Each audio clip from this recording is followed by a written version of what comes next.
Selamat malam. Selamat bertemu kembali di dalam acara IG Live yang diselenggarakan oleh Virtus Life Indonesia. Virtus Life Indonesia adalah sebuah ministry yang berada di naungan Yayasan Sahabat Pemulihan Indonesia. Visi dari Virtus Life Indonesia adalah membangun kehidupan yang cakap, berkarakter, dan dewasa, baik secara spiritual maupun secara mental. Dan pelayanan-pelayanan yang dilakukan oleh Virtus Life Indonesia adalah melakukan atau mengadakan pemuritan, pelatihan-pelatihan yang mengintegrasi antara biblical dan mental health. Sehingga topik-topik yang diadakan, baik IG Live, talk show, workshop, pelatihan, ataupun pemuritan, terkait dengan bagaimana kita memiliki kesehatan mental. Nah, pada malam hari ini, kita juga akan membahas sebuah topik yang tidak jauh dari kesehatan mental. Tentunya sebagai pribadi kita rindu diri kita sehat secara mental, sehat secara emosi, pemikiran. Kemudian juga kita rindu orang-orang yang kita kasihi, orang-orang terdekat kita juga memiliki emosi dan pemikiran dan mental yang sehat. Dan tentunya hal tersebut perlu dibangun. Dan juga kita perlu terus belajar. Dan malam hari ini topik yang akan kita bahas adalah terkait mengenai mengapa bisa terjadi bunuh diri. Apalagi hari-hari ini kita dikejutkan oleh berita yang dimana terkait dengan peristiwa bunuh diri. Dan malam hari ini luar biasa kita akan dilayani oleh seorang narasumber yang sangat kompeten, pakar di bidang kesehatan mental. Dan puji Tuhan malam hari ini bisa bergabung bersama dengan kita, yaitu Dr. Lahargo Kembaran. Saya mau menyapa teman-teman yang sudah bergabung. Halo Ibu Berga, kemudian juga Pak Johnson, Ibu Juanita, halo Ibu Lydia. Senang sekali kita bisa bergabung bersama-sama dan boleh menginfokan kepada rekan-rekan lainnya untuk bergabung bersama-sama. Saya percaya malam hari ini kita akan sangat diberkati oleh narasumber kita. Saya mau mengundang Dr. Lahargo untuk bergabung bersama-sama. Oke, saya akan invite Dr. Lahargo.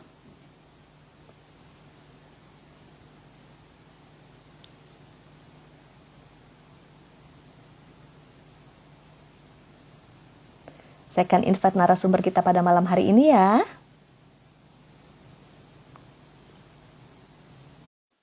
Ya, sambil menunggu narasumber kita pada malam hari ini, Dr. Lahargo untuk bergabung. Wow, sepertinya sudah mulai bergabung nih. Kita nantikan ya.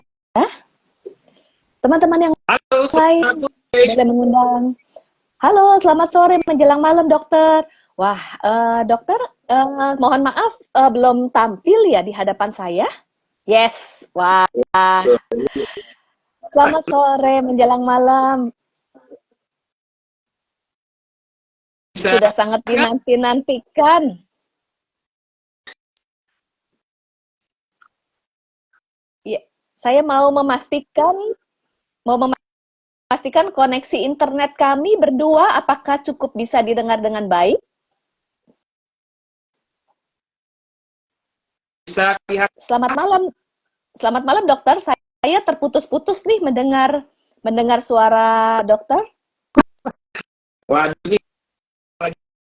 Oke, saya menunggu, masih terdengar terputus-putus. Oke, kita tunggu ya. Kita lihat dari apakah bisa kelihatan gambar. Yes. Ya. Suara dokter agak terdengar putus-putus. Ya. Ya. Oke.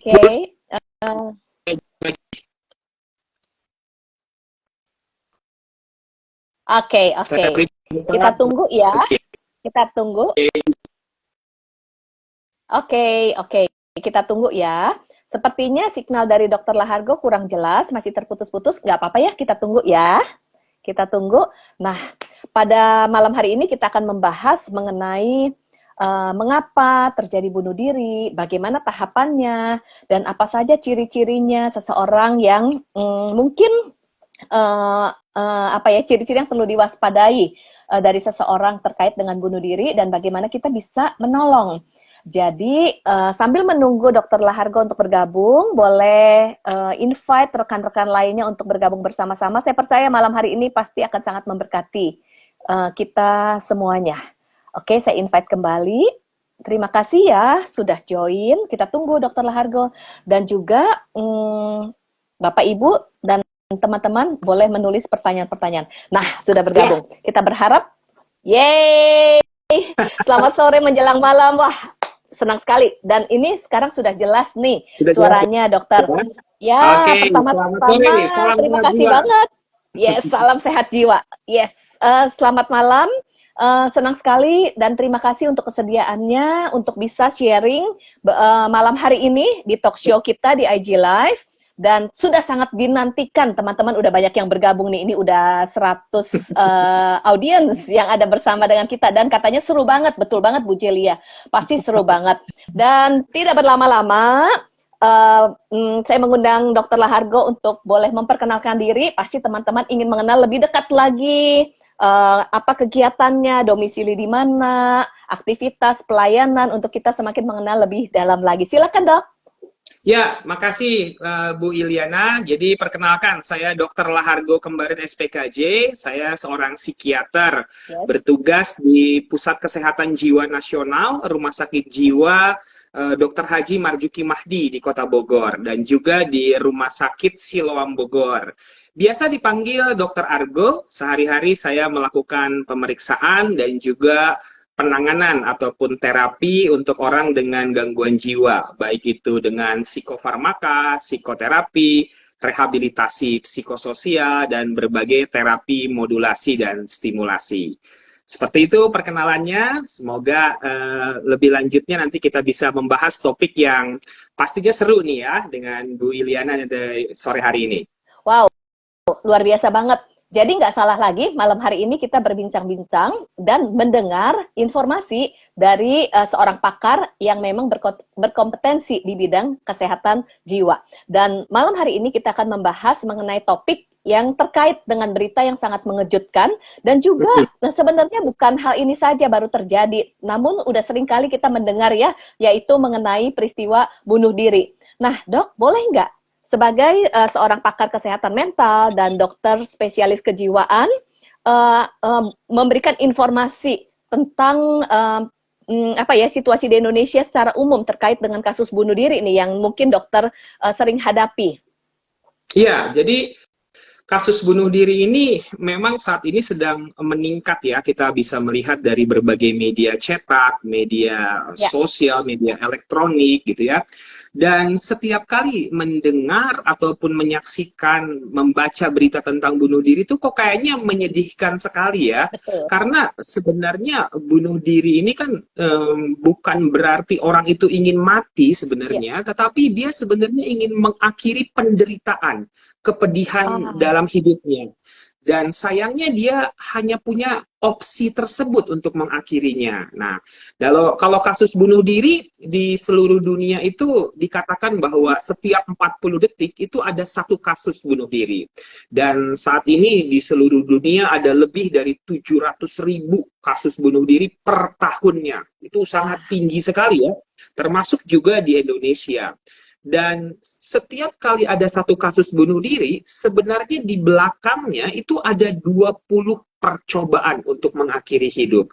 Jadi artinya bunuh diri ini harus kita jadikan sebagai concern kita lah ya, terutama dalam kaitannya dengan masalah kesehatan mental.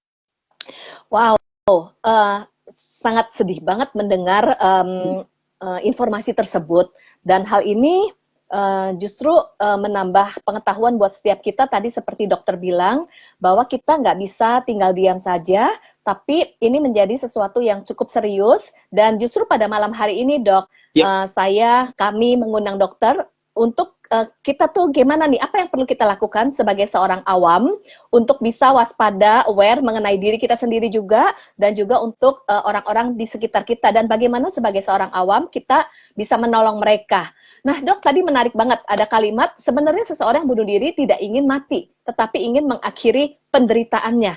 Jadi kenapa sampai ketika ingin mengakhiri penderitaan sampai akhirnya memilih jalan bunuh diri nih dok nih?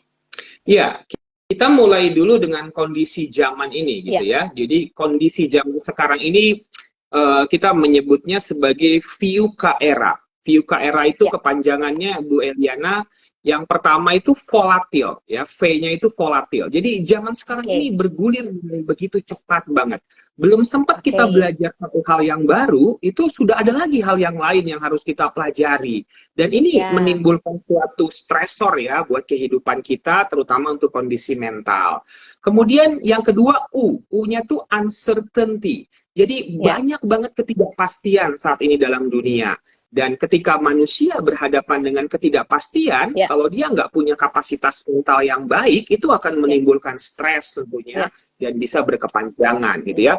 Kemudian yang ketiga itu C, complexity. Jadi saat ini segala sesuatunya tuh semakin kompleks dan rumit gitu ya. Jadi untuk menyelesaikan sesuatu pekerjaan, suatu masalah, itu nggak cukup dengan hal-hal yang sederhana, membutuhkan pemikiran yang lebih mendalam gitu.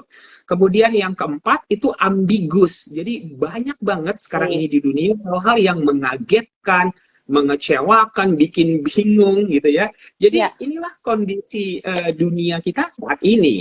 Dan tentunya ini menjadi suatu stresor ya dalam kehidupan kita, dalam menghadapi kehidupan sehari-hari.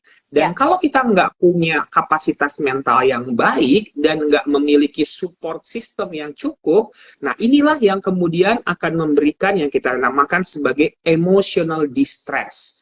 Nah, emotional distress kalau semakin lama semakin bertumpuk, tidak ada pertolongan, nggak ada pendampingan, tidak ada support system yang cukup, akhirnya menimbulkan suatu akumulatif dari stres yang itu kemudian akan menyebabkan munculnya kepanikan. Yang bersangkutan akan panik, wah saya nggak enak nih, saya nggak nyaman nih. Kalau begini terus bisa kacau nih kehidupan saya. Dan dia butuh suatu sarana untuk exit, untuk keluar dari situ. Beberapa orang seperti anak remaja, itu Bu Eliana melakukan yang namanya self-harm. Sekarang ini cukup banyak juga ya, kasus self-harm. Betul. Jadi self-harm itu sebenarnya cara orang juga untuk keluar dari suatu hal yang nggak nyaman tuh dalam kondisi mental emosionalnya. Nah, beberapa orang yang lain bahkan sampai memilih mengakhiri hidupnya, melakukan suicide atau bunuh diri. Dan itu adalah salah satu pilihan yang dia punya, atau mungkin satu-satunya pada saat tersebut. Karena tidak ada pertolongan, nggak ada pendampingan, tidak ada awareness dari keluarga, teman, dan masyarakat untuk mau menolong dan membantu mereka. Nah, kita berada di kondisi seperti itu, Bu Eliana. Oke, Dok. Ini menarik sekali. Jadi sebenarnya ada stresor, betul ya? Ada stresor yang membuat seseorang menjadi stres. Ketika seseorang menjadi stres, dibutuhkan kapasitas mental untuk menghadapi situasi stres tersebut. Namun ketika kapasitas mentalnya tidak sanggup untuk menghadapi situasi yang menyebabkan stres, ditambah tidak ada support system, lalu tahapannya itu menjadi terakumulasi. Ketika terakumulasi, panik, lalu mulai mencari exit door. Dan exit door itu bisa bermacam-macam. Tetapi salah satu exit door itu adalah bunuh diri gitu ya dok ya. Sehingga kalau kita lihat di sini, tadi dokter mengatakan VUCA. Stresor itu pasti ada di dalam kehidupan kita. Saat ini juga pasti dalam hidup sehari-hari kita menghadapi stresor. Tapi karena kondisi VUCA, maka stresornya itu cukup tinggi, betul ya? Taruh kata lah, kita nggak bisa mengubah sesuatu yang di luar. Kondisi di dunia tidak bisa diubah. Berarti kan kita perlu mempersiapkan diri kita dan kapasitas mental kita untuk menghadapi stresor yang semakin meningkat nih ya dok ya. Intensitasnya ya. Benar sekali. Dan kapasitas mental itulah yang menurut saya perlu dibangun. Seperti yang Bu Iliana sampaikan. Bahwa yang di luar itu nggak bisa kita kontrol dan kendalikan. Tetapi ada loh yang bisa kita kontrol, kendalikan, dan upayakan. Yaitu adalah kapasitas mental kita. Oke. Jadi penting sekali kapasitas mental itu dibangun. Nah ini, jadi saya pengen tahu nih dok ya. Kapasitas mental yang seperti apa, kemudian seperti apa, dan kenapa sampai seseorang itu serasa nggak punya jalan keluar lagi, lalu exit door-nya itu melakukan bunuh diri gitu. Kenapa? Bagaimana tahapannya bisa sampai berpikirnya tuh ke arah bunuh diri gitu loh dok? Faktor-faktor apa gitu? Kapasitas mental itu adalah kemampuan seseorang untuk kemudian menghadapi stresor yang dia alami dalam kehidupannya. Seperti tadi kita sampaikan bahwa stresor itu kadang-kadang muncul tanpa terduga juga gitu ya. Tiba-tiba misalnya nilai ujian kita jelek. Tiba-tiba kita di ghosting sama pacar kita gitu ya. Tiba-tiba ada hal yang di luar ekspektasi kita yang terjadi. Itu stresor tuh semua. Nah, kenapa pada satu orang stresor yang demikian itu kayaknya biasa-biasa aja, tetapi pada orang yang lain tuh dunia kok kayaknya udah runtuh banget gitu dengan keadaannya. Betul. Nah, itulah perbedaannya yang membedakan. Yang membedakan adalah perbedaan kapasitas mentalnya, begitu. Oke, Dok, berbicara tentang kapasitas mental berarti penting banget karena hal ini adalah seperti satu skill dan satu modal untuk kita menghadapi situasi dunia ya. Boleh nggak Dok berikan ciri-ciri kapasitas mental yang dibutuhkan itu yang seperti apa supaya siap nih untuk menghadapi situasi dunia yang mungkin kita nggak tahu ke depannya bagaimana, yang tidak bisa kita kontrol, tapi apa yang kita perlu bangun dan bagaimana nih? Seperti apa nih kapasitas mental yang seperti apa? Nah, kapasitas mental yang baik menunjukkan bahwa kesehatan jiwa seseorang itu dalam keadaan yang bagus. Nah, kesehatan jiwa itu adalah suatu kapasitas mental di mana seseorang itu dapat bertumbuh. Kata kuncinya growth, bertumbuh. Bukan hanya secara fisik, bukan hanya secara mental, tapi juga sosial dan juga spiritual. Ada pertumbuhan di situ. Kemudian ciri-ciri berikutnya orang punya kapasitas mental dan kesehatan jiwa yang baik adalah saat dia kemudian bisa melihat potensi dirinya, bisa melihat kemampuan dirinya untuk menghandle suatu masalah. Yang berikutnya adalah ketika ada pressure, ada tekanan, ada suatu hal yang mungkin itu adalah hal yang rumit, permasalahan kehidupan, dia bisa handling dengan baik. Dan yang terakhir adalah dia bisa berfungsi dalam kehidupannya serta bisa produktif. Nah, itulah ciri-cirinya orang punya suatu kapasitas mental ataupun kondisi kesehatan jiwa yang baik. Dan kesehatan jiwa serta kapasitas mental yang baik ini sudah harus dimulai sejak masa dalam kandungan. Gitu. Jadi, udah mulai dari situ tuh kita memikirkannya. Liliana. Ya. Jadi penting banget untuk kita membangun kesadaran akan kesehatan mental, lalu membangun kapasitas mental yang kuat ya, yang tangguh. Dan dibangun itu tidak terjadi secara otomatis dan instan, tapi sejak dalam kandungan. Oke Dok, ini luar biasa banget dan ini PR ya buat setiap kita. Nah, kita akan lanjut nih ke topik khusus pada malam hari ini. Ketika seseorang itu terpikir bunuh diri, ini dalam kaitannya jika kita juga rindu untuk menolong ya, ataupun kita perlu aware juga nih tentang kapasitas mental kita dan kondisi stres kita sampai di mana. Apakah saya sudah terakumulasi gitu? Kan jangan sampai kita terakumulasi lalu jadi sampai panik dan nggak bisa berpikir yang lain, jadi jalan keluarnya terpikir sesuatu yang justru mungkin membahayakan. Jadi gimana ciri-ciri, tanda-tanda seseorang yang memiliki kecenderungan bunuh diri nih, yang khususnya perlu kita waspadai dan jangan dianggap remeh? Yang pertama, setiap kali ada informasi, ada tanda dan gejala tentang bunuh diri, kita harus menganggap itu hal yang serius sampai kita bisa membuktikan sebaliknya. Ya, misalnya, misalnya kalau ada orang yang berbicara, aduh, kayaknya gue mau mati aja deh, gitu ya. Kayaknya bunuh diri enak nih. Nah, seringkali kita menganggap itu sebagai suatu bercanda, gitu ya. Suatu hal yang ini bercanda nih, gurauan aja nih. Tapi no, apa yang diucapkan itu bisa jadi merupakan suatu proyeksi dari apa yang ada dalam hati dan pikirannya. Sehingga kita sebagai orang terdekat, keluarga, teman, sahabat, relasi, itu harus menganggap itu hal yang serius gitu ya. Kemudian tanda dan gejala lain yang perlu kita waspadai kalau seseorang itu berbicara tentang perasaan kosong, hampa, merasa sedih yang berlarut-larut, nggak semangat menjalani hidup, dan energinya kok kayaknya drop gitu ya. Nah, itu merupakan gejala-gejala mayor dari suatu gangguan yang namanya gangguan depresi. Dan gangguan depresi yang berat itu memiliki ciri, yaitu adalah pikiran dan keinginan untuk mengakhiri hidup atau bunuh diri. Nah, ini juga kita harus aware tentang hal ini.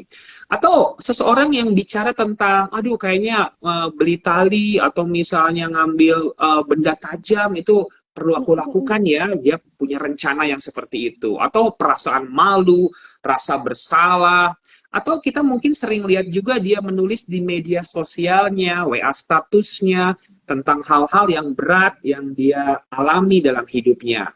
Mulai juga dia minta maaf, mengucapkan selamat tinggal misalnya, itu harus kita anggap sebagai hal yang serius, Bu Iliana.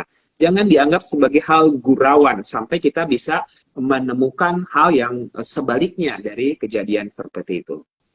Wow, itu tanda-tandanya udah dokter sampaikan banyak ya, tapi ada kalimat menarik. Itu adalah hal yang serius sampai kita menemukan yang kebalikan. Nah, yang kebalikan ini maksudnya gimana ya, Dok ya? Supaya kita juga bisa aware nih, Dok. Akhirnya kebalikannya itu adalah ketika dia memang tidak punya keinginan dan maksud seperti itu. Nah, itulah kebalikannya. Artinya, oh dia tidak benar mau bunuh diri. Oh dia ternyata bisa mulai menghargai hidupnya. Oh dia ternyata mau ingin melanjutkan kehidupannya lagi. Ya itulah yang maksudnya kita bisa temukan. Bahwa oh ini berarti resiko bunuh dirinya ini sudah berkurang ataupun hilang. Nah tetapi kalau ada orang sekecil apapun bicara tentang hal-hal yang tadi, kita harus anggap sebagai suatu hal yang serius. Dan kita harus mulai melakukan pendekatan, bertanya, minimal kita tanya, hey, are you okay? Kamu baik-baik aja? Dengan adanya kepedulian seperti itu, seringkali kasus bunuh diri itu bisa dicegah pada akhirnya. Oh ya? Dengan kepedulian nih dok ya. Oke dok, gimana ya? Misalnya kan sering banget loh terdengar, bahkan ada yang bilang gini, kamu jangan bercanda, itu betul banget. Atau misalnya kamu jangan ngancem-ngancem, atau kamu jangan mengasihani diri kamu, atau juga perkataan misalnya kamu tetap kuat ya, pasti kamu bisa melewatinya, seperti itu, dan gak menganggap itu serius. Jadi kalau seandainya ada ciri-ciri yang tadi gitu ya, apa yang kita bisa lakukan sebagai seorang awam, lakukan atau nasihat dan sebagainya? Yang pertama kita harus lakukan adalah mulailah percakapan. Seperti tadi gitu ya. Kita menemukan nih kita menemukan nih misalnya di WA statusnya, aduh kosong, hampa, pengen mati rasanya. Kita mulai percakapan. Tadi gue baca di status media sosial lu bilang seperti ini gini ya. Kamu baik-baik aja, ada nggak yang bisa gue bantu misalnya gitu kan. Nah itu sudah memulai tuh suatu percakapan, ada kepedulian. Umumnya mereka yang memang memiliki tendensi atau dalam kondisi depresi yang ingin mengakhiri hidupnya, awal mulanya mungkin nggak apa-apa kok, baik-baik aja. Tanyain sekali lagi, are you okay? Are you sure? Are you okay? Kamu yakin kamu nggak apa-apa nih? Nah biasanya kalau kita sudah mulai lebih intens untuk bertanya, baru dia bilang, iya sih, gue lagi nggak baik-baik aja, ada masalah. Nah, ketika dia mulai membuka percakapan tersebut, mulailah kita mendengarkan dengan empati. Mendengarkan dengan empati itu membuat yang bersangkutan kemudian tahu bahwa orang yang diajaknya bicara itu peduli dengan dia dan mau dengar kisah hidupnya. Nah, di situ sudah menjadi suatu ventilasi bagi yang bersangkutan, dan bebannya itu setengahnya itu sudah bisa lebih hilang ketika dia mendapatkan telinga yang mau mendengarkan dengan empati apa yang sedang dia hadapi, beban berat yang sedang dia pikul saat ini. Bu Eliana. Oke, ini menarik sekali. Kelihatannya sederhana sih dok ya, tapi itu ternyata sangat menolong ya. Jadi ketika melihat ada seseorang yang memiliki tanda-tanda dan gejala-gejala, karena kan kalau bunuh diri itu nggak langsung ya, mulai dari dia stres. Waktu dia stres, lalu stresnya terakumulasi, muncullah gejala-gejala dari perkataan, kemudian kesedihan, kemudian sudah tidak bersemangat, percakapan-percakapan yang tadi sudah disebutkan. Langkah awal yang kita bisa lakukan adalah kita membuka percakapan sebagai bentuk peduli. Ya, sebagai bentuk peduli. Dan ketika seseorang yang mungkin merasa putus asa, tahu ada yang peduli, itu sangat menolong ya dok ya. Jadi peduli, dia tahu ada yang merasa peduli. Oke, kemudian ketika mulai percakapan, kita jadi pendengar ya dok ya, jangan menghakimi. Betul. Oke, jangan cepat-cepat memberi nasihat gitu ya dok ya, tapi mendengarkan dengan empati gitu ya. Terus jangan cepat-cepat bilang kamu kurang berdoa, kamu kurang kamu kurang berjuang, kamu kurang berusaha. Jangan gitu ya dok ya perkataan-perkataan kita, tapi tadi menarik, mendengarkan dengan empati, lalu mereka bisa sharing. Ketika sharing itu seperti sebuah ventilasi. Ventilasi itu artinya beban-bebannya diceritakan, lalu mendapatkan kelegaan, bahkan tadi sempat bilang setengahnya aja sudah tertolong ya dok ya? Ya, ya, benar sekali gitu. Karena ketika seseorang mendapatkan ruang untuk menyampaikan apa yang sedang dia rasakan, itu kayak ruangan tertutup yang tadinya pengap banget gitu ya. Tiba-tiba dibuka pintunya, dibuka jendelanya, angin segar masuk. Itulah ventilasi namanya. Jadi ada kesegaran di sana, ada ketenangan di sana, ada beban yang kemudian tadinya pengap menjadi lebih segar. Dan menarik yang Bu Eliana sampaikan tadi gitu ya, beberapa orang itu cenderung mendengarkan apa yang disampaikan orang lain, baik itu keluhan, untuk kemudian pengen cepat-cepat menjawab gitu ya, pengen cepat-cepat menghakimi dan memberi nasihat, ayat-ayat mulai keluar gitu ya. Nah, itu hal-hal yang perlu dihindari. Karena kita sebenarnya nggak pernah tahu persis ada story apa di balik penderitaan sehingga dia sampai memutuskan ingin mengakhiri hidupnya. Oke, dok, ada pertanyaan nih, menarik banget. Di sini ada pertanyaan, apakah kita akan diam saja, mendengarkan sampai kapan, lalu perlukah mengajukan pertanyaan, lalu ada tindakan apa lagi yang perlu kita lakukan, atau mendengar aja terus nih dok nih, mendengar terus gitu dok? Oke. Jadi ada tekniknya tuh Biliana yang namanya mendengar, menjadi pendengar yang aktif dan empati gitu ya. Menjadi pendengar yang aktif dan empati, yes, kita menjadi pendengar, tetapi kita melakukan beberapa teknik tertentu. Misalnya, ketika teman kita ini yang tadi menyampaikan tentang penderitaannya ini mulai bercerita, kita bisa melakukan eye contact. Kita tatap matanya dan kita fokus sama dia, fokus pada ceritanya. Beda tuh kalau di dalam bahasa Inggris, mendengar itu ada dua jenis ya. Ada yang hearing, hanya mendengar, tapi ada yang listening. Nah, listening ini yang mendengarkan lebih dalam untuk bisa tahu apa sih yang mau dia sampaikan ini sebenarnya. Ada beban apa sih di balik ini semua.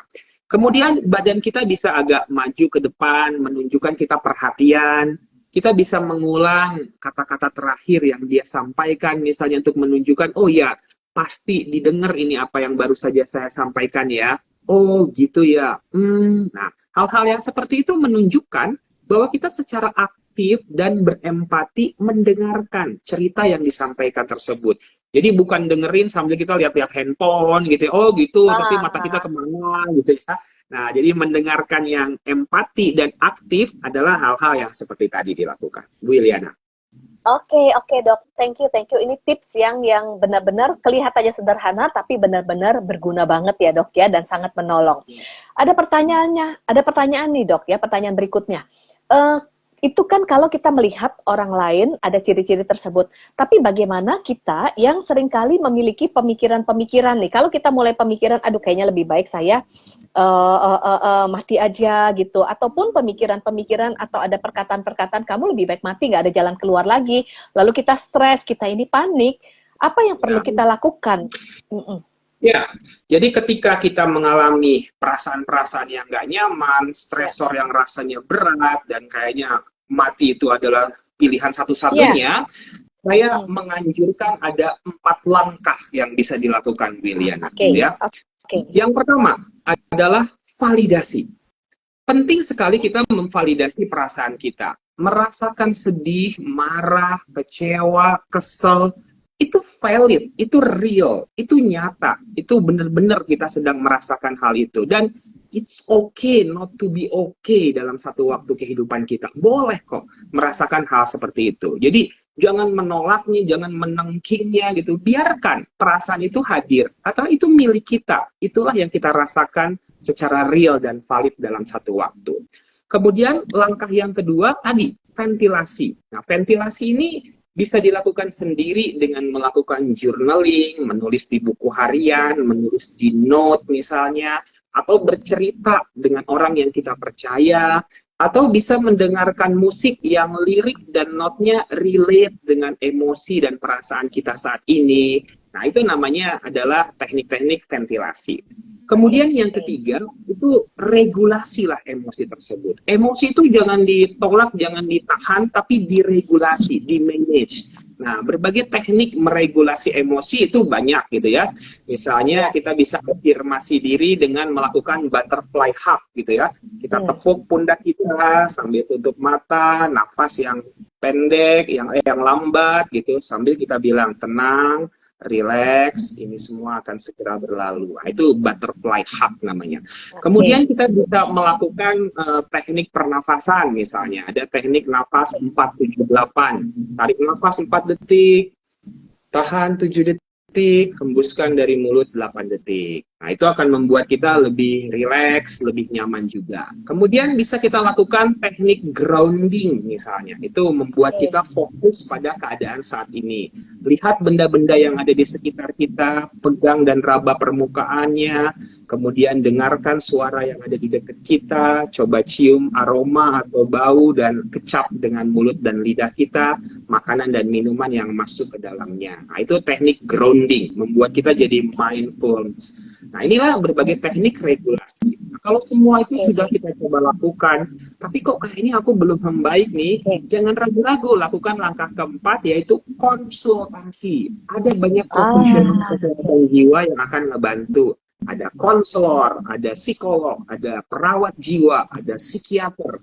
Mereka semua punya kompetensi untuk kemudian membantu, menolong, agar kita bisa pulih dari kondisi yang tidak sedang baik-baik saja saat ini. Bu Eliana. Wah, thank you. Tipsnya luar biasa banget. Tadi tips-tips yang dibagikan untuk kita berproses, untuk kita mengalami tanda kutip self-healing ya. Jadi Betul. jika kita ada pemikiran yang mengganggu, lalu kita stres, saya mungkin menyimpulkan ya. Yang pertama adalah validasi perasaan, mengakui. Tadi ada perkataan menarik banget, jangan ditolak, jangan dipendam, jangan diabaikan, jangan ditengking, jangan kita membohongi perasaan kita sendiri ya. Jadi validasi, mengakui. Kemudian juga setelah mengakui, lalu ventilasi. Ventilasi itu supaya emosi-emosi dan stres-stres yang menumpuk di dalam diri kita itu, ventilasi itu seperti terurai ya, terurai atau tersalurkan, tidak tersimpan. Betul. Karena tadi menarik, kata kuncinya adalah akumulasi. Mungkin boleh nggak seperti ini ya, terakumulasi ya, ini dalam diri kita terakumulasi. Jadi kalau tadi sempat membahas, ketika akumulasi itu semakin menumpuk, semakin tidak nyaman, lalu mencari exit door. Sehingga sebelum terakumulasi penuh, pertolongan pertama, baik kita menolong orang lain ataupun diri kita sendiri, yaitu ventilator. Bisa dengan journaling gitu ya. Journaling, kemudian buku harian, menulis, ini untuk diri kita sendiri, untuk kita berproses diri kita sendiri. Kemudian yang ketiga adalah regulasi emosi, tadi udah ada teknik-tekniknya. Yang keempat, jika itu tidak menolong, kita jangan ragu ya untuk mencari bantuan. Itu jangan ragu banget, kita perlu the power of others ya dok ya. Yes, betul. Oke.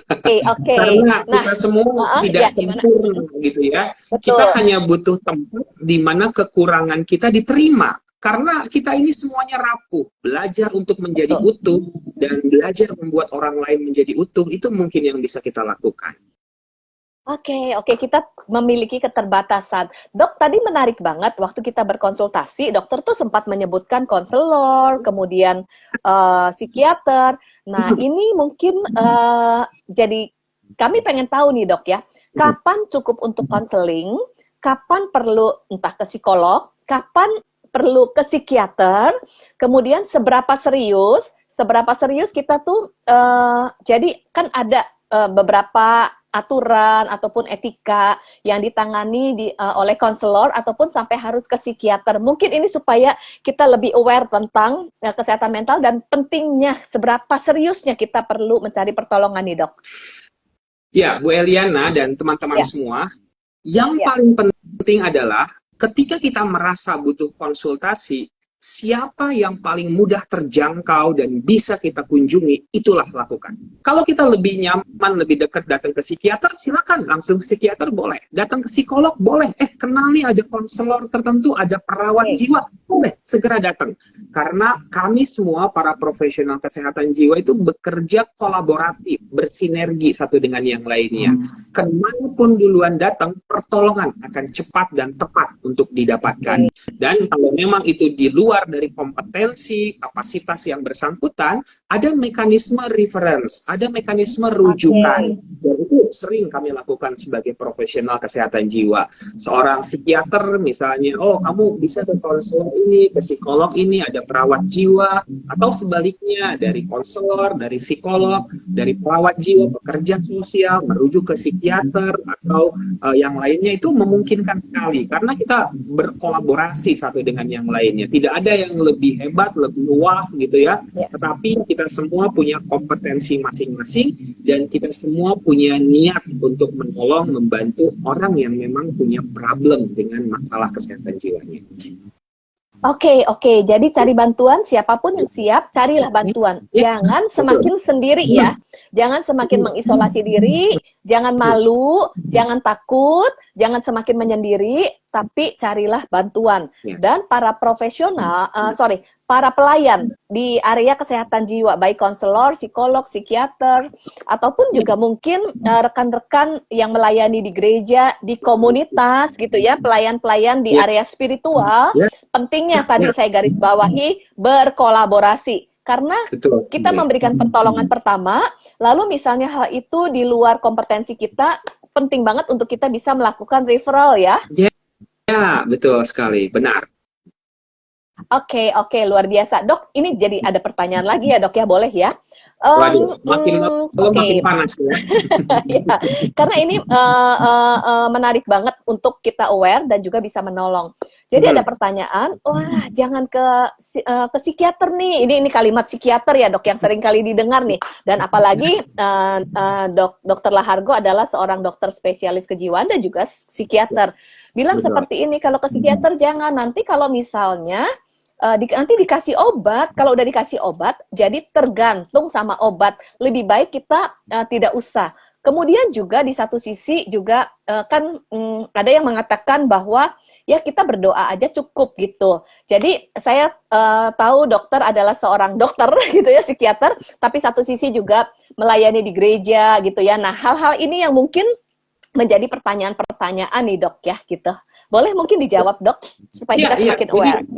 Manusia itu kan punya berbagai dimensi ya, ada dimensi kesehatan fisik, kesehatan jiwa, psikologi, psikis, ada kesehatan spiritual, dan dimensi sosial, dimensi relationship, banyak gitu ya. Jadi pendekatan penanganan untuk masalah kesehatan jiwa itu harus holistik namanya.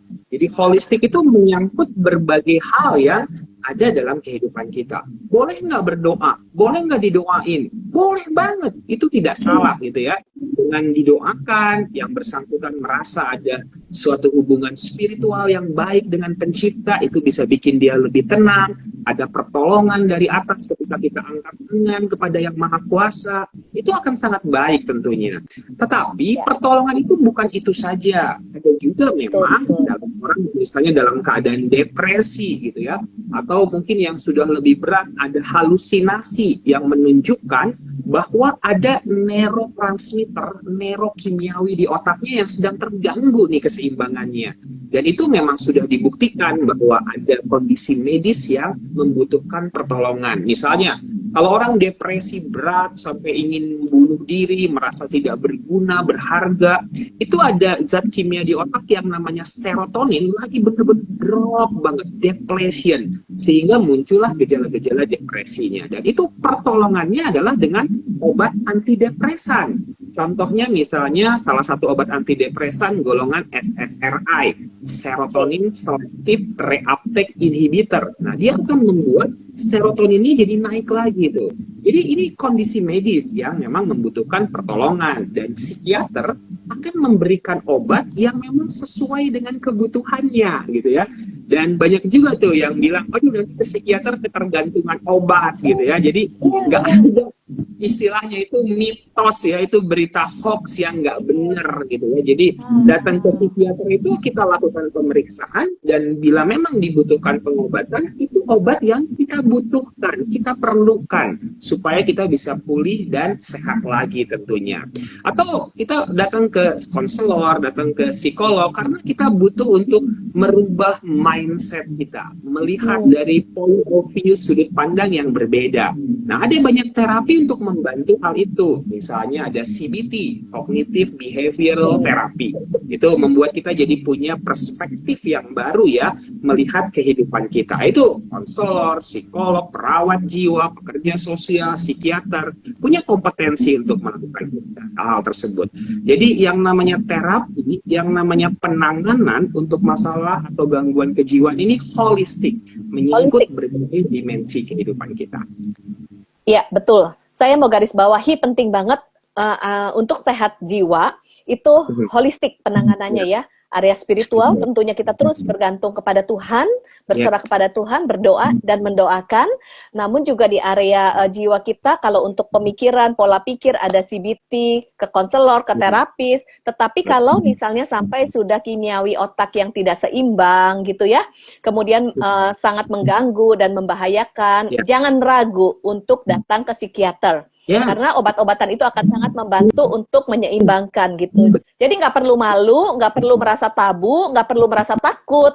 Jadi yuk marilah kita rawat kesehatan kita. Tidak hanya kesehatan fisik, tapi juga kesehatan jiwa kita. Dan tentunya kita juga kesehatan spiritual kita ya, dengan terus beribadah dan mendekatkan diri kepada Tuhan ya dok ya. Setuju banget Bu Eliana.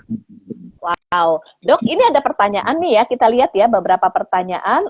Mohon maaf kalau nggak semuanya bisa dijawab.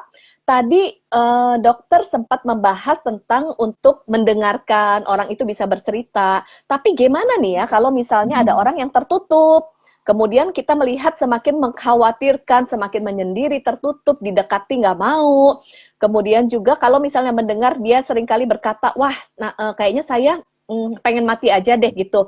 Apakah kita perlu memberitahu keluarganya kah dok gitu kalau kita punya teman mendengarkan hal itu tuh? Kapan kita perlu memberitahu keluarganya gitu? Perlukah atau orang-orang yang lain kalau terdengar tapi nggak mau cerita sama kita, tapi kayaknya semakin mengkhawatirkan gitu dok? Ya, jadi indikasi seseorang itu harus mendapatkan penanganan yang lebih lanjut, terutama kondisi kesehatan mentalnya, adalah ketika sudah mulai ada perilaku yang membahayakan bagi dirinya sendiri dan juga bagi orang lain. Ya, itu indikasi.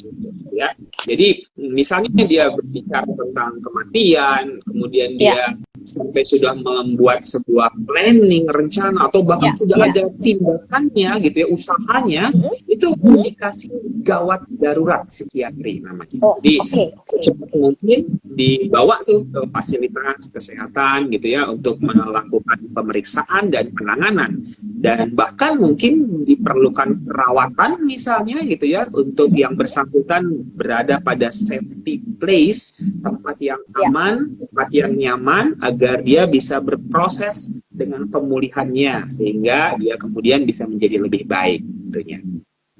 Oke. Saya mau menggarisbawahi tadi di awal kalau ada terdengar orang baru berpikir dan sempat bicara lalu terlihat sedih dan tidak bersemangat, kita bisa memberikan pertolongan pertama dengan pendekatan, lalu mendengarkan, menjadi pendengar yang aktif untuk mereka bisa sharing dan berbicara. Oke.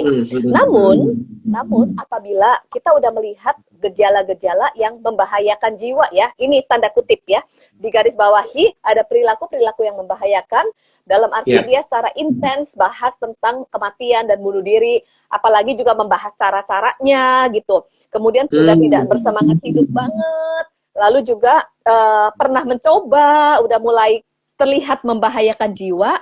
Alangkah baiknya, bukan alangkah baiknya, ini udah gawat darurat ya dok, bukan alangkah baiknya lagi, tapi mungkin wajib ya dok ya. Wajib ya. Agar pertolongan bisa didapatkan.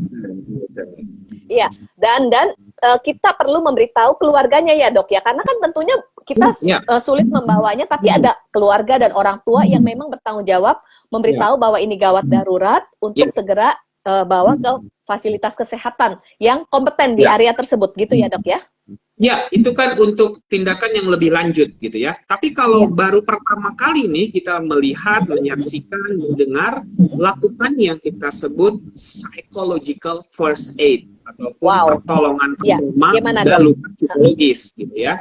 Nah, prinsipnya adalah look, listen and link, ya. Jadi look, kita lihat nih, gitu ya. Iya. Apa sih yang terjadi? Ada perubahan nggak pada orang ini? Kemudian listen, tadi coba kita dekati, bertanya, dan memulai percakapan dan mendengarkan dengan aktif dan empati. Baru link, kita hubungkan dia kepada hal-hal yang memang dia perlukan nih, gitu, untuk menyelesaikan masalahnya, untuk kemudian dia bisa mendapatkan pendekatan-pendekatan untuk solusi dari permasalahan yang sedang dia hadapi.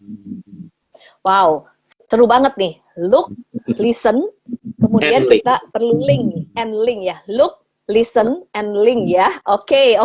Luar biasa banget. Nah, saya coba melihat pertanyaan-pertanyaan lagi. Wow, tapi sayang sekali ya waktunya ya. Mungkin satu pertanyaan lagi. Ini dia pertanyaan. Apakah kecenderungan bunuh diri bisa menurun? Kemudian, apakah ketika kita punya pemikiran bunuh diri itu bisa langsung dihilangkan gitu ya? Kecenderungan bunuh diri menurun dan bisa dihilangkan. Bagaimana nih kalau seseorang pernah memiliki kecenderungan bunuh diri, ke depannya perlu gimana nih ya, Dok ya?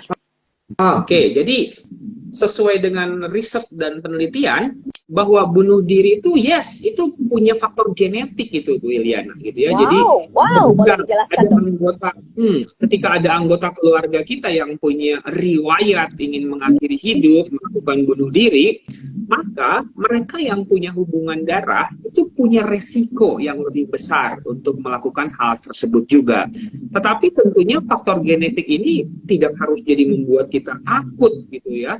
Tetapi justru akan meningkatkan awareness kita. Oh, penting banget ya aku menjaga kesehatan mentalku, sehingga kita melakukan berbagai hal untuk menjaga kesehatan mental kita, terus memperbaiki coping mechanism kita ketika berhadapan dengan stresor-stresor yang ada dalam kehidupan kita. Nah, itu kaitannya tadi, gitu ya, bisa menurun atau tidak. Oke, Dok. Kalau tadi membahas tentang menurun, berarti ada nature and nurture juga ya, Dok ya. Jadi tentang kapasitas mental itu juga sebenarnya nature itu ada ya, Dok ya. Benar banget. Jadi seperti apa pola asuh dalam keluarga, gitu ya, kayak misalnya nih, generasi sekarang ini kan dilabel generasi strawberry katanya, gitu ya. Iya, betul. Kena mental breakdown, kena mental, gitu ya. Tapi sebenarnya saya nggak terlalu setuju juga ya labelisasi yang seperti itu, kok kayaknya melemahkan banget gitu. Harus diingat bahwa strawberry itu siapa petani stroberinya, gitu ya. Orang tua, gitu ya, guru-guru, mungkin ada petani stroberinya. Nah, disitulah kita perlu belajar pola asuh, parenting skill, gitu ya. Kalau misalnya berbagai aplikasi di internet, handphone kita setiap saat itu di-upgrade, sudah belum kita orang tua mengupgrade diri kita dengan setuju banget. Skill yang terbaru, yang memang dibutuhkan oleh anak-anak, misalnya Gen Z, generasi Z saat ini, atau nanti ada generasi Alpha. Kita udah paham belum dunia mereka itu, dan mereka tuh butuh apa sih dari kita sebagai orang tuanya agar bisa bertumbuh dan berkembang dengan baik serta optimal. Gue lihat. Wow, menarik. Nature-nya, kapasitas mental atau genetiknya itu ada, nurture-nya di dalam bagaimana perkembangan kehidupan kita, pola asuh ya dari orang tua. Tetapi tadi dokter sempat bilang, kalaupun kita punya genetik bukan berarti itu adalah label seumur hidup. Kita justru itu aware dan kita bisa belajar untuk meningkatkan kesehatan mental kita, betul, memiliki kapasitas, meningkatkan kapasitas mental kita. Lalu pun orang tua perlu belajar, karena kapasitas mental dibangun dari kandungan, betul, dibentuk dari sejak dalam kandungan. Ya, lalu satu lagi, kalaupun kita punya masa lalu yang mungkin ya, sekarang kan kita mungkin sudah dewasa, punya masa lalu yang mungkin masa lalu pengalaman-pengalaman yang ternyata kurang mendukung terhadap kapasitas mental, jangan menyerah ya, Dok ya. Apa nih tipsnya buat kita untuk terus menjaga kesehatan mental kita dan membangun kapasitas mental yang kuat? Ya, jadi setuju tuh. Setiap orang itu punya masa lalu ya, tapi masa lalu tuh nggak bisa dirubah, nggak bisa diulangi lagi. Tidak ada kabar baru dari masa lalu. Yang bisa kita pakai adalah pelajarannya, lesson learn-nya dari masa lalu tersebut. Karena sekarang banyak banget orang yang membawa emosional dari masa lalu itu, peristiwa traumatis di masa lalu itu ke masa yang sekarang. Sehingga dia menderita dengan keadaan sekarang. Atau orang yang terlalu cemas dengan masa depan sehingga overthinking. Kita perlu pahami bahwa tidak ada kabar pasti dari masa depan. Jadi apa yang harus kita lakukan? fokuslah here and now, And present now, moment. wow, here and now, Itu yang bisa wow, kita oke, lakukan. luar biasa. Ya, waktu terus bergulir nih dok nih. Mungkin ya, dok, ada nggak tips-tips nih dok? Ini benar-benar kita sangat diberkati banget dan diperlengkapi banget. Dan ada nggak dok tips-tips yang mungkin kita perlu persiapkan dalam konteks kalau tadi keluarga udah ya, kalau tadi keluarga udah tentang pola asuh, kemudian komunikasi ya, konteks keluarga, kemudian konteks komunitas, dan juga saat ini kita juga berbicara konteks gereja. Jadi komunitas dan gereja apa nih yang kita perlu aware dan kita perlu persiapkan untuk langkah-langkah preventif kita. Iya, kita perlu menjadi support system ya. Kalau sekarang ini saya lihat sih kesehatan jiwa ini sudah menjadi bagian yang cukup penting. Meskipun belum semua orang, belum semua komunitas memahami dengan baik dan benar. Tapi saya udah mulai ngelihat nih, ada mulai kepedulian. Jadi support system itu kita selalu hadir. Memberi semangat, kekuatan, ketenangan, keyakinan. Menjadi pendukung ya bagi orang-orang yang ada di sekitar kita. Karena seringkali kita nggak pernah tahu kita hidup mereka yang berat gitu ya. Tapi dengan kita memberikan perhatian, kebaikan gitu ya, itu kehangatan, itu akan kembali menyalakan api kehidupan mereka yang mungkin selama ini sudah hilang, yang mereka mungkin selama ini nggak dapetin gitu ya. Bersedih dengan orang yang tepat itu lebih baik daripada berbahagia dengan orang yang salah gitu kan. Sama-sama menghadapi susah, senangnya permasalahan kehidupan itu akan membuat kehidupan menjadi lebih ringan. Itu sebenarnya inti dari yang namanya support system. Dan support system ini perlu dibangun kepeduliannya, awareness-nya gitu ya. Karena setiap orang yang kita jumpai dalam kehidupan ini mungkin mereka sedang berjuang ya, bertempur untuk suatu hal yang kita nggak pahami. Dengan hanya bersikap baik aja pada semua orang sudah merupakan pilihan yang paling bijaksana. Oke. Menarik banget untuk komunitas, lembaga, gereja atau lembaga-lembaga spiritual penting banget untuk menjadi support system. Mungkin support system yang seperti apa ya? Safe support system. Yang hangat, yang mendengarkan, tidak menghakimi, tidak melabel, tidak menyudutkan, tidak menyalahkan, tapi mendengarkan gitu ya, yang menerima. Kemudian juga mungkin penting banget ya dok ya, hari-hari ini ya di tengah situasi yang tadi VUCA, kemudian juga pentingnya membangun kapasitas mental yang kuat, awareness itu penting. Jadi setuju nggak dok ya kalau sebagai support system itu juga perlu memberikan edukasi. Seperti hari ini dokter tuh memberikan edukasi buat setiap kita loh. Sehingga kita jadi aware nih tentang kesehatan mental. Ya, dan ada 250 orang yang sedang bergabung ini juga bisa mengedukasi hal yang seperti ini kepada orang terdekat mereka, sahabat, teman, relasi, keluarga, sehingga orang semakin terbuka gitu ya, wawasan, pengetahuannya bahwa kesehatan jiwa itu sama pentingnya dengan kesehatan fisik. No health without mental health. Ya, betul banget. Pada saat kita memberikan edukasi tentang kesehatan jiwa supaya aware dan menjaga dan juga bisa maintain ya dan terus bertumbuh kapasitas mentalnya, kita juga sedang menyebarkan kabar baik kepada mereka karena banyak banget yang membutuhkan di tengah situasi seperti ini ya dok ya. Benar banget, setuju Bu Eli. Wow, thank you banget dok, thank you. Dok nih, ada 250 orang yang bergabung bersama-sama, mungkin dokter bisa menginfokan kalau misalnya ada orang yang ada rekan kita yang urgent, butuh konsultasi, mungkin dokter bisa memberikan informasi-informasi. Kan kita perlu referral juga ya dok ya. Referral apa yang dokter bisa sampaikan pada malam hari ini yang benar-benar berguna bagi kita untuk mungkin di situasi urgent dan sebagainya. Silakan dok, entah kegiatan dan sebagainya, informasi sebagainya yang terkait kesehatan mental. Iya, jadi kalau saya dari sisi psikiatri gitu ya, saat ini jumlah psikiater yang ada di Indonesia itu ada 1.200 yang tersebar hampir di seluruh wilayah Indonesia gitu ya. Dan terapi, konsultasi ke psikiater ini di-cover oleh BPJS, oleh JKN. Jadi sebenarnya tidak ada alasan untuk segera mencari pertolongan dan bantuan. Perawat jiwa, konselor, psikolog, pekerja sosial itu juga banyak gitu ya di berbagai tempat. Jadi Bapak Ibu sekalian yang punya masalah dengan kesehatan mental jangan ragu ya untuk datang berkonsultasi ke profesional kesehatan jiwa Jiwa gitu ya. Dan sebagai penutup ya, Bu Eliana ya, sekalian ya. Yes, ya. Closing statement buat kita Ya, semuanya. closingnya pakai sulap boleh ya. Oh, boleh. Jadi kehidupan kita di zaman sekarang ini di era VUCA gitu ya, setiap orang mungkin kehidupannya seperti Rubik yang random seperti ini gitu ya. Aduh, kacau banget. Dalam satu waktu kita mengalami stres gitu. Tapi hari ini kita belajar gitu ya, bahwa kita bisa kemudian mengatasi masalah kesehatan jiwa tersebut dengan melakukan tadi validasi, ventilasi, regulasi, dan konsultasi. Dan jangan lupakan juga ada support system. Nah, kalau kita memiliki support system yang baik dengan berbagai hal yang kita lakukan tadi, maka apa yang kita alami dalam kehidupan kita yang kacau itu bisa kemudian berubah menjadi hal yang lebih baik tentunya dalam kehidupan kita. Jadi kesehatan jiwa itu tidak harus dipandang sebagai hal yang menyeramkan. Dan sebagai penutup, selama Tuhan masih ada, matahari masih bersinar, dan donat masih bulat, berjuang terus untuk kesehatan mental yang lebih baik. Terima kasih. Salam sehat jiwa.